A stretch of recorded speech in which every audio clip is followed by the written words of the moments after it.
అందరికీ నమస్కారం. ఇవాళ చాలా దారుణం. శ్రీవర్షిత అనేటటువంటి అమ్మాయి వంగరలో ఉన్నటువంటి పివి నరసింహారావు గారి సొంత ఊరు వంగరలో ఉన్నటువంటి బీసీ రెసిడెన్షియల్ హాస్టల్లో చదువుతూ మరి అక్కడ అన్ఫార్చునేట్ ఇన్సిడెంట్ జరిగింది. స్కూలు యాజమాన్యము ప్రభుత్వమేమో మరి అమ్మాయి సూసైడ్ చేసుకొని చనిపోయిందని చెప్తున్నారు. అమ్మాయి పేరెంట్స్ ఏమో కరెక్ట్ గంట ముందు మేము మాట్లాడినాం, గంటన్నరలో మేము హాస్టల్ చేరే లోపలనే ఇన్సిడెంట్ అయిపోయింది. ఈ ఇన్సిడెంట్ అయిపోతే వెంటనే టీచర్స్ కానీ ఆల్రెడీ అక్కడ అందరు పోలీసులు కానీ అందరూ ఉండి మరి మాకు పెద్దగా చెప్పకుండానే కనీసం అంబులెన్స్ కూడా పిలిపియకుండానే ఒక మానవతా దృక్పథం లేకుండా మరి అమ్మాయిని పంపించివేయడం జరిగింది. దీని వెనుక ఖచ్చితంగా ఏదో కుట్ర ఉంది, దీని మీద ఎంక్వైరీ వేయాలని చెప్పి అమ్మాయి వాళ్ళ తల్లిదండ్రులు ఇద్దరు చెప్తున్నారు. నేను ఎన్నిసార్లు అడిగినా అమ్మాయి వాళ్ళ తల్లిదండ్రులు ఇద్దరు ఒకటే మాట చెప్తున్నారు, మాకు కలిగిన దుఃఖం మరెవరికి కలగకూడదు, మేం పడుతున్న బాధ ఇంకెవరికి పడకూడదు, మాకు న్యాయం జరగాలి, ఏం జరుగుతుందో తెలియాలంటున్నారు. ఇవాళకి 8 రోజులైంది. ఇక్కడికి వచ్చి ఒక పోలీస్ ఆఫీసర్ కానీ ఒక ఎడ్యుకేషన్ డిపార్ట్మెంట్ కానీ ఎంఆర్ఓ కానీ ఎవరు కానీ కనీసం పేరెంట్స్ని కన్సోల్ చేయడం కావచ్చు, లేకపోతే ఎంక్వైరీ చేయడం కావచ్చు, ఎటువంటి వివరాలు కూడా ప్రభుత్వం తీసుకుంటలేదు. ఇది పొన్నం ప్రభాకర్ గారు జిల్లా మంత్రివర్యుల యొక్క సొంత నియోజకవర్గం. ఆనాడు వారు స్టేట్మెంట్ ఇచ్చారు, నేను చూసుకుంటా అని. ఇంతవరకు మాత్రం దాని మీద కనీసం స్పందన లేనటువంటి పరిస్థితి కనబడుతున్నది. నేను ఇవాళ కాదు గత 1.5 yearగా చెప్తూ ఉన్నా, వెల్ఫేర్ హాస్టల్స్లో ఉన్నటువంటి పిల్లలు పిట్టల్లాగా రాలిపోతుంటే కూడా ప్రభుత్వం కనీస చర్యలు చేపడతలేదు. ఇదే జిల్లాలో ఇంకొక బాబు మొన్న సూసైడ్ చేసుకున్న పరిస్థితి చూసినాం. నిన్నగాక మొన్న గర్ల్స్ హాస్టల్లో సీసీ కెమెరాలు పెడితే ఎంత దారుణమైనటువంటి పరిస్థితి జరిగిందో చూసినాం. అంటే 1 కాదు 2 కాదు, అసలు పేద పిల్లలు చదువుకునే హాస్పిటల్ స్కూల్స్ అంటే కనీసం ప్రభుత్వానికి లెక్కలేనితనంగా పట్టిలేనితనంగా కనబడుతున్నది. ఇది కరెక్ట్ కాదు, వాళ్ళ ఉసురు తగులుతుంది మీకు. ఇటువంటి ప్రయత్నం చేయకండి దయచేసి. ఆ పేద తల్లిదండ్రులు వాళ్ళ పిల్లలు న్యాయం కోరుతున్నారు. ఖచ్చితంగా శ్రీవర్షిత విషయంలో ఏం జరిగిందో ప్రభుత్వం సపరేట్గా ఎంక్వైరీ చేయాలి.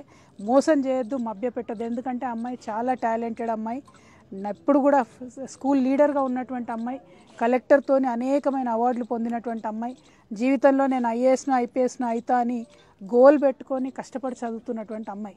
అటువంటి అమ్మాయి చనిపోతే తల్లిదండ్రులకు ఎంత బాధ ఉంటుందన్న విషయం దయచేసి ప్రభుత్వం ఆలోచన చేయాలి. కొంత మానవత్వాన్ని దయచేసి ప్రదర్శించమని నేను ప్రభుత్వాన్ని డిమాండ్ చేస్తూ ఉన్నా. ఇది విమర్శ కాదు, రాజకీయాలు కాదు, ఏది కాదు. ఎందుకు పిల్లలు చనిపోతున్నారు, వాళ్ళని చనిపోకుండా ఆపలేమా? దయచేసి ఇదొకటి ప్రభుత్వం ఆలోచన చేయాలని చెప్పి నేను కోరుతున్నా.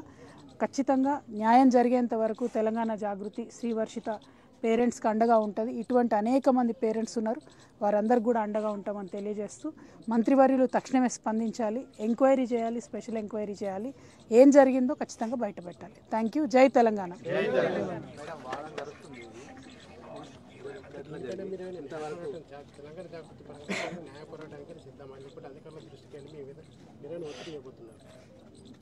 వన్ అండ్ హాఫ్ ఇయర్లో దాదాపు 110 మంది పిల్లలు చనిపోయినండి వెల్ఫేర్ హాస్టల్స్లలో.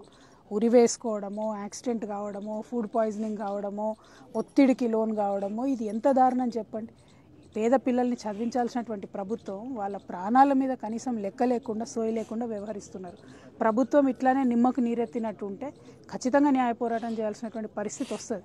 ఇది డెఫినెట్గా ఎవరైతే ఈ చర్యకు పాల్పడ్డారో, ఎట్లా అయితే అన్యాయం జరిగిందో వాళ్ళ మీద కఠిన చర్యలు తీసుకుంటేనే ఇంకొక హాస్టల్లో మంచిగా ఉంటుంది కదా. ఆడపిల్లలండి పాపం, చదువుకోవడానికి వచ్చిన పేద పిల్లలు. మానవత్వం ప్రదర్శించాలి. చాలా జీరో టాలరెన్స్తో ప్రభుత్వం ఎంక్వైరీ చేయాలని నేను డిమాండ్ చేస్తాను. Thank you.